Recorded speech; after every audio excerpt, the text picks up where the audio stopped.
டேய், நான் சொன்னதை வச்சு நீங்களே ஏதாவது சிலுமிசம் பண்ணிட்டீங்களோ? ஐயோ, இவனுக்கு என்ன ரியாக்ஷன் பண்றானுங்கன்னே தெரிய மாட்டேங்குது.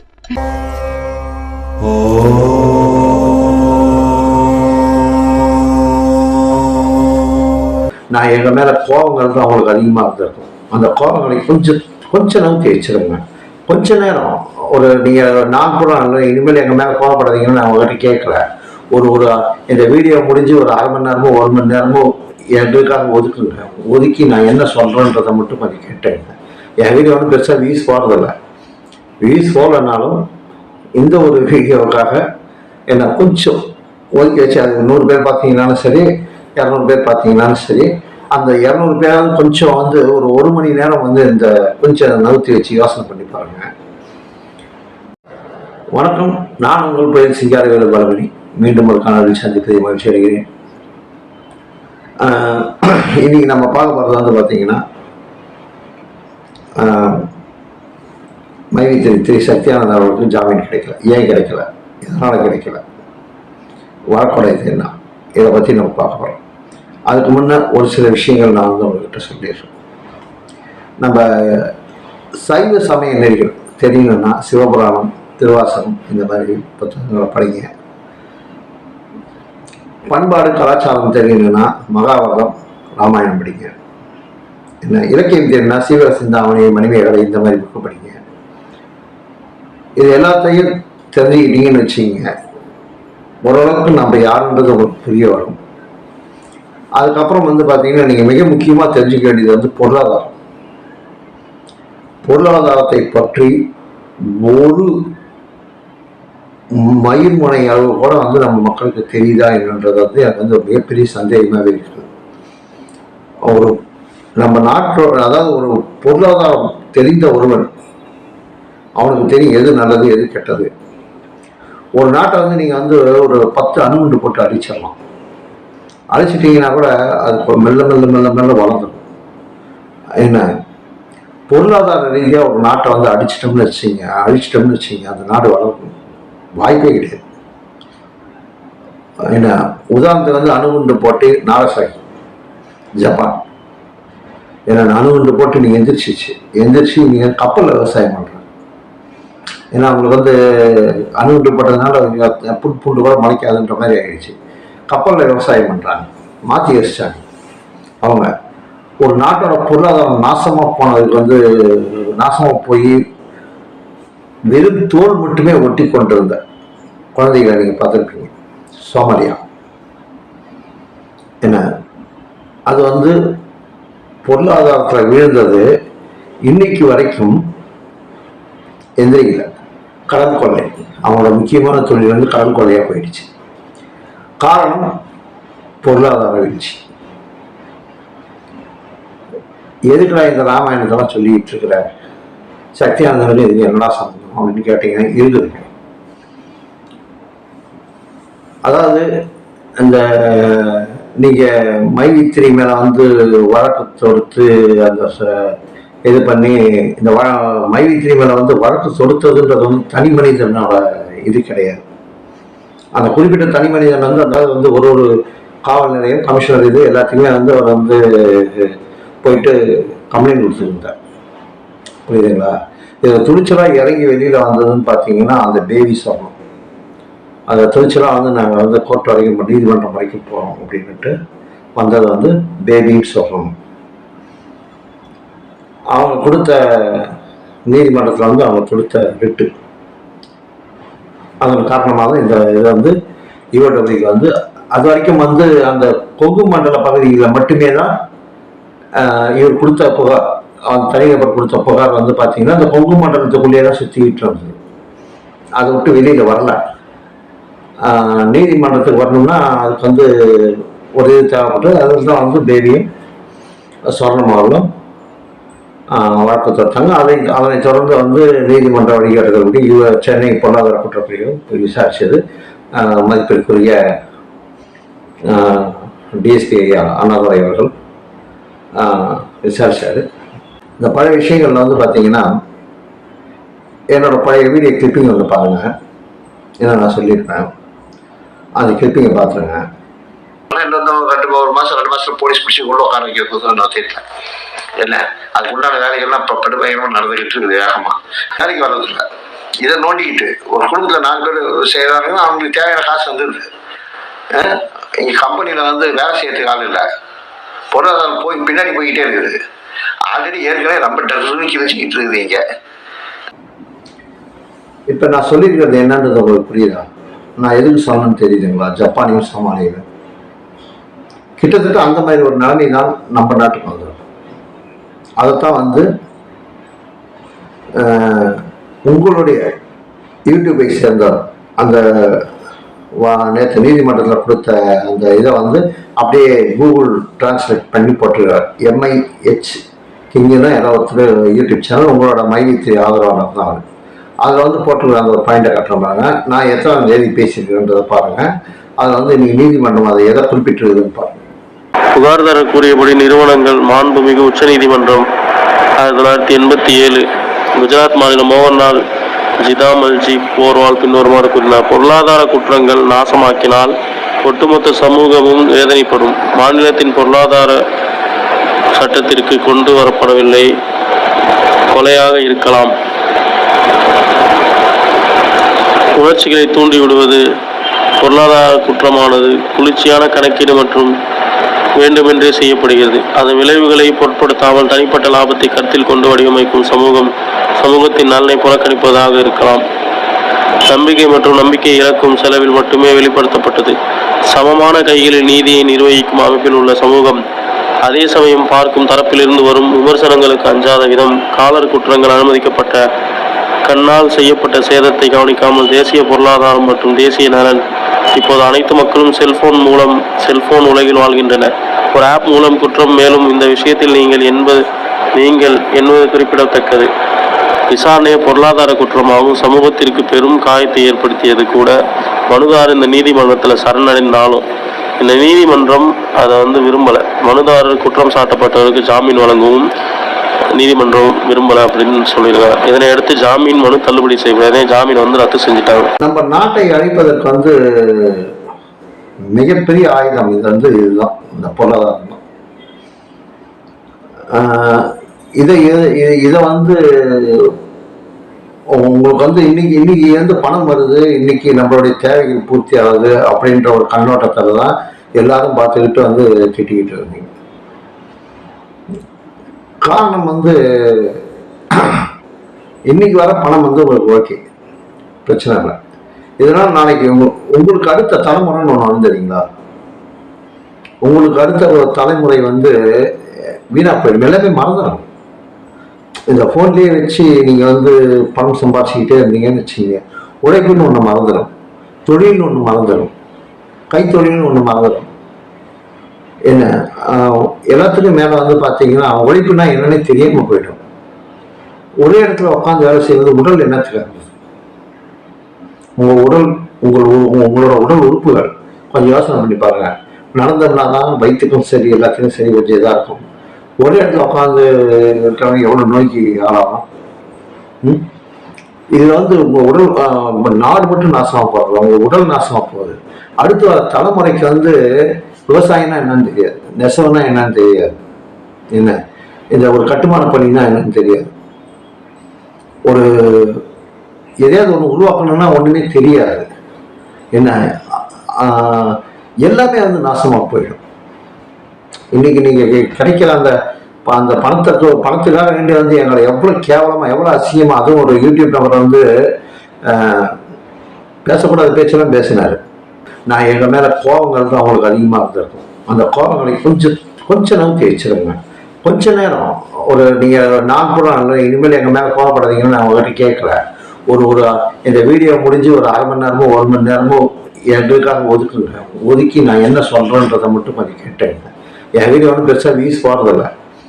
வியூஸ் போகலனாலும் இந்த ஒரு வீடியோவுக்காக என்னை கொஞ்சம் ஒதுக்கி வச்சு, அது 100 பேர் பார்த்தீங்கன்னாலும் சரி, 200 பேர் பார்த்தீங்கன்னாலும் சரி, அந்த 200 பேராவது கொஞ்சம் ஒரு 1 மணி நேரம் இந்த கொஞ்சம் நகர்த்தி வச்சு யோசனை பண்ணி பாருங்க. ஒரு குடும்பத்துலேயும் 5 பேர் 6 பேர் போட்டுருக்கோன்னு சொல்றீங்க. அந்த 5-6 பேர் ஒரே வீட்டுக்குள்ள உட்காந்துக்கிட்டு ஒரு வைஃபை யூஸ் பண்ணுறோம், நெட்டு யூஸ் பண்ணுறோம். இது வந்து பூமி பந்து எவ்வளோ சூடாகுதுன்றது உங்களுக்கு தெரியும். ஏசி, ஃப்ரிட்ஜு, இது இந்த மாதிரி இன்டர்நெட், இது கம்ப்யூட்டர், இந்த மாதிரி விஷயங்கள்லாம் நம்ம அதிகமாக யூஸ் பண்ண புவி வெப்பமயமாகிறது வந்து அதிகரிச்சுக்கிட்டே போகும். இதுவும் வந்து ஒரு ஆபத்து தான். அப்போ ஒரு குடும்பத்தில் வந்து ஒரு 5 பேர் 6 பேர் உட்காந்துக்கிட்டு இதே வந்து செய்துக்கிட்டு இருந்தீங்கன்னா உங்களுடைய குழந்தைகளை வந்து நீங்கள் பள்ளிக்கு அனுப்பணும்னு அவசியமே கிடையாது. ஏபிசிடி தெரிஞ்சால் போதும். அதாவது 1 2 3 உங்களுக்கு 10 நம்பர் வரைக்கும் தெரிஞ்சா போதும். 9 நம்பர் வரைக்கும் 0லேருந்து 9 வரைக்கும் தெரிஞ்சாலே போதும். அந்த கேப்சா போட்டு இது பண்ணலாம். அதை நீங்கள் வீட்டிலே சொல்லி கொடுத்துடலாம். பள்ளிக்கூடத்துக்கு அனுப்பணும்னு அவசியம் கிடையாது. அவங்களோட இது வந்து எதுவும் அது கிடையாது. இப்போ நம்ம கல்வி இதே வந்து பார்த்தீங்கன்னா கெட்டு போய் தான் கிடைக்கும். மிக்கால இப்போ கேள்வி திட்டம் கொண்டு வந்து தான் நம்ம வந்து நாசப்படுத்தலாம். என்ன அனுபவ பாடம்ன்றதே ஒன்று இல்லாமல் போச்சு. நான் வந்து என்ன சொல்லுவேன்னா, இப்போ ஏற்கனவே பழைய சொல்லியிருக்கேன். ஒரு மனிதனுக்கு வந்து பாதி நேரம் படிப்பு, பாதி நேரம் கைத்தொழில்னு ஒன்று கற்றுக் கொடுங்க. ஏன்னா பாவேந்தர் பாரதிதாசன் சொன்ன மாதிரி கைத்தொழிலை ஒன்றை கற்றுக்கொள், ஒரு கவலை இல்லை ஒத்துக்கொள்னு சொன்ன மாதிரி அந்த கைத்தொழில்ன்றது வந்து எவ்வளோ ஒரு முக்கியமான விஷயம். அதை அவர் வந்து வலியுறுத்தியிருப்பார். இது எதுவுமே இல்லாமல் நம்ம ஃபோன்லேயே உட்காந்து இது பண்ணுறோம்னா யோசனை பண்ணுங்க, அவங்களால வந்து எப்படி இந்த பணத்தை தர முடியும்? 1,21,000 கட்டிட்டீங்க, ஆள் சேர தான் தர முடியும். ஆள் இப்போ ஸ்டாப் ஆச்சு, இப்போ உங்களுக்கு பணமும் ஸ்டாப் ஆகிடுச்சு. ரெண்டாவது கொடுத்த வாக்குறுதிகள். முத வந்து அவரை கேள்வி கேட்கும்போது எங்கள் அப்பா பெரிய கோடீஸ்வரன், எங்கள் மாமனார் பெரிய கோடீஸ்வரன், ஏன் என்னால் கொடுக்க முடியாதா? அப்போ அவங்க சம்பாதிச்சதெல்லாம் எடுத்து வச்சு கொடுத்துட்டா இவரோட குடும்ப குட்டிக்கு என்ன ஆகுது? அது என்ன யோசிச்சிங்களா? ஒருத்தவங்க எந்த மனுஷனா அது அவங்க முன்னால் அவங்க தாத்தா பாட்டி சேர்த்து வச்ச சொத்தெல்லாம் தூக்கி மக்களுக்கு அந்த மாதிரி யோசனை கொடுப்பாங்க? எந்த மனிதனாவது கொடுக்க மாட்டான். நானே கூட வந்து 10 பேருக்கு கொடுக்குறேன், என்னோட தேவைகள் போக, என் குடும்ப தேவைகள் போக மிச்சம். உங்களுக்கு வந்து இந்த நீங்க செய்த தவறை உங்களால உணர முடியல. நீங்க எப்பேற்பட்ட தவறு செய்திருக்கீங்கன்றத வந்து உணர முடியல உங்களால. நான் ஆரம்பத்துல இருந்து சொல்லிக்கிட்டு இருக்கிறேன், வேண்டாம். இது வந்து 1008 கேள்விகள் கேட்டேன். நான் என்னோட உறவுகிட்ட வந்து 1008 கேள்விகள் கேட்டேன். எப்படி சரி ஒரு மனுஷன் வந்து எப்படி வருமானம் வருதுன்றது சொல்ல மாட்டேன், ஆனா நான் வந்து தருவேன்னு சொல்றத வந்து நான் எந்த அளவுக்கு நம்ப முடியும்? இதெல்லாம் நான் கேட்கும்போது உனக்கு மாசம் ஆனா பணம் வருது, அதை மட்டும் வரும். எத்தனை மாசம் வரும்? நான் கேட்டது கொஞ்சமாவது இன்னைக்கு மனசாட்சின்னு ஒண்ணு வந்து எல்லாத்தையுமே சொல்றேன். இந்த வீடியோ பார்க்குறவங்க எல்லாருமே அந்த 1 மணி நேரம் உட்காந்து யோசிங்க நான் சொல்றதெல்லாம். அதாவது வந்து இந்த வியாபார முறையே வந்து எவ்வளவு பெரிய தவறுன்றது வந்து நீதிமன்றத்திற்கு முழுசா வெளில வரும்போது உங்களுக்கு தெரியும். எந்த இடத்துலயாவது இந்த தொழிலை பற்றின ஒரு விரிவான விளக்கம் இருக்குதா? கிடையாது. நீங்க கொடுத்த பணத்துக்கு நீங்க யாருன்னு கேட்கறேன்னா, நீங்க வந்து பர்ச்சேஸரா, டெபாசிட்டரா, இன்வெஸ்டரான்னு கேட்கறோம். இதுக்கு எதுக்குமே பதில் இல்லை. பர்ச்சேஸ் பண்றீங்க, அது ஒரு காம்ப்ளிமெண்டரி தரம், அதுல வந்து ஒரு வருமானம் வருது.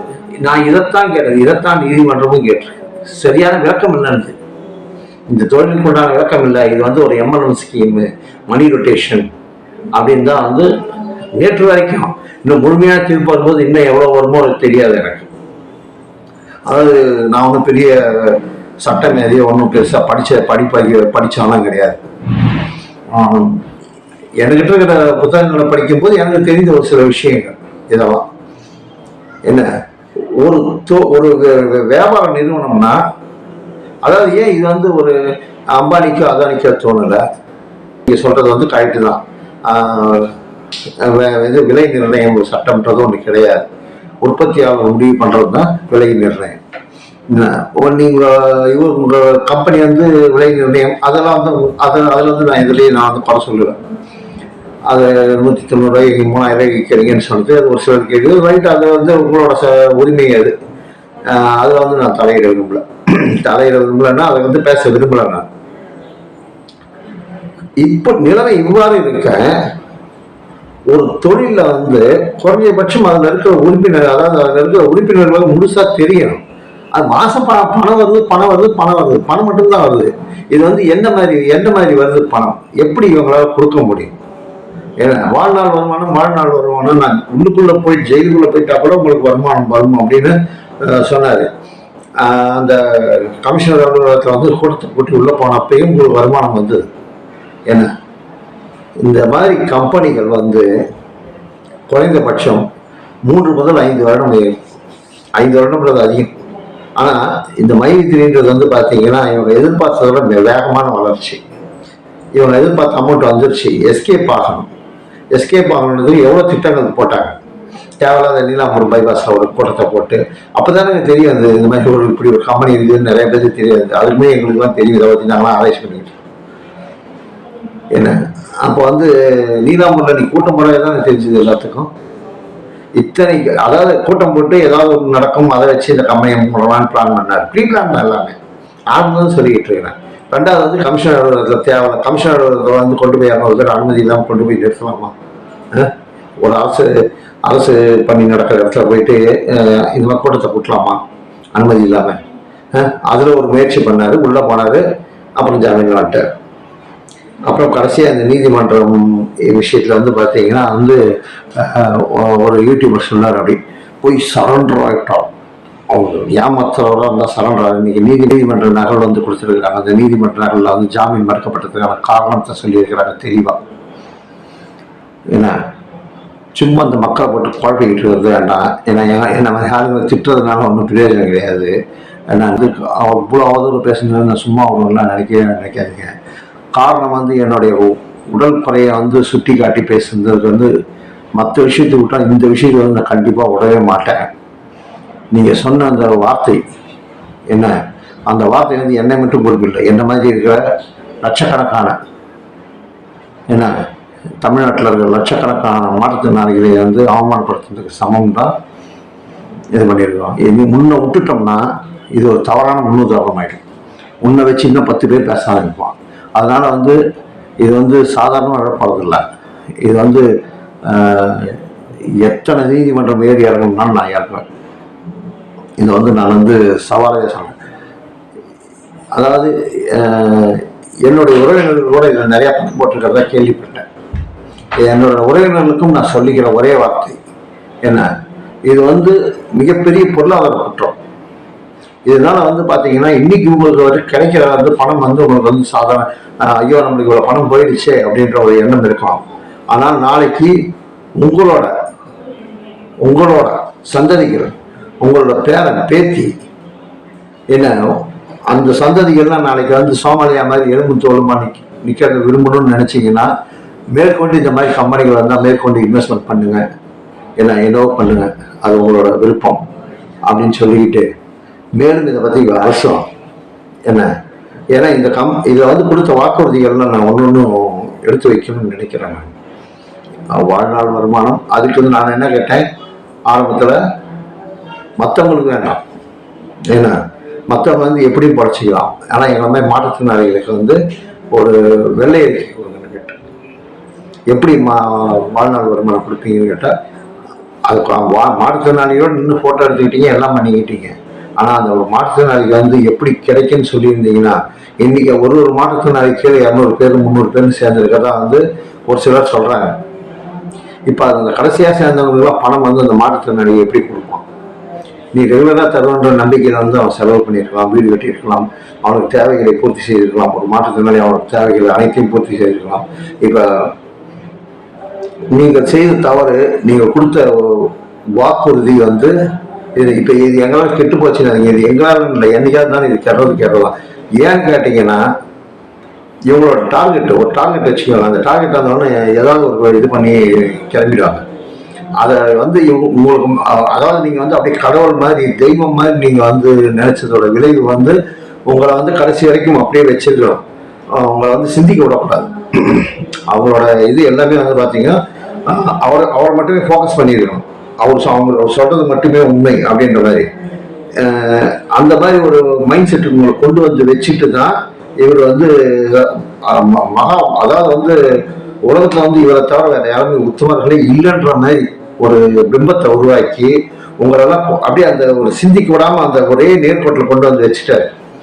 என்ன உங்களை வந்து மற்ற பக்கம் நாங்கள் கத்துறது நாங்கள் எத்தனை பேர் ஒரு 7-8 பேர் கட்டி ஒரு 10-12 யூடியூபர் கட்டியிருந்தாங்க. அந்த 10-12 யூடியூபர்லையும் சின்னத்துக்கு பாதி பேர் போயிட்டாங்க. நீ என்னன்னா சொல்லுன்னு சொல்லி பேசியிருந்தது நாங்களாம்.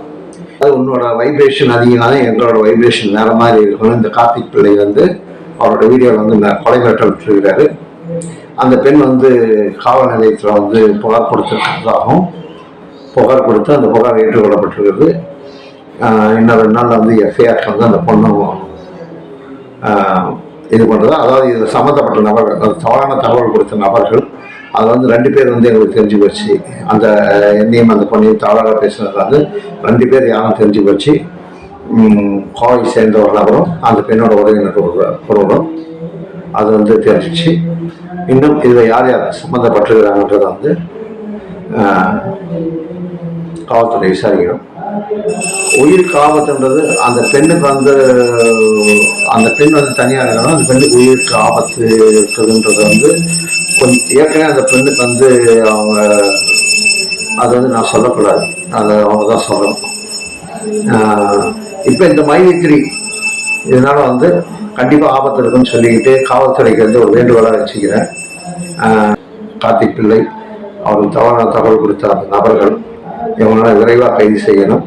என்னை பேசுறதுக்கும் அந்த நபர்களுக்கும் சம்பந்தம் இருக்குது. ஏன்னா அது நான் வந்து இதில் கொடுத்துருக்கிறேன். நான் விரைவில் சில நடவடிக்கைகள் மனதிற்கு சங்கடமாக இருந்தாலும், ஒரு சில உறவினர்கள் பாதிக்கப்பட்டாலும், இது வந்து என்னோட போறதில்லை, என்னோட பேரன் பேத்தி எல்லாத்தையும் சேர்த்தி தான் இவ்வளோ கத்தி இருந்தது. என்ன இன்னைக்கு வந்து என் மேலே வெறுப்பு காட்டலாம்,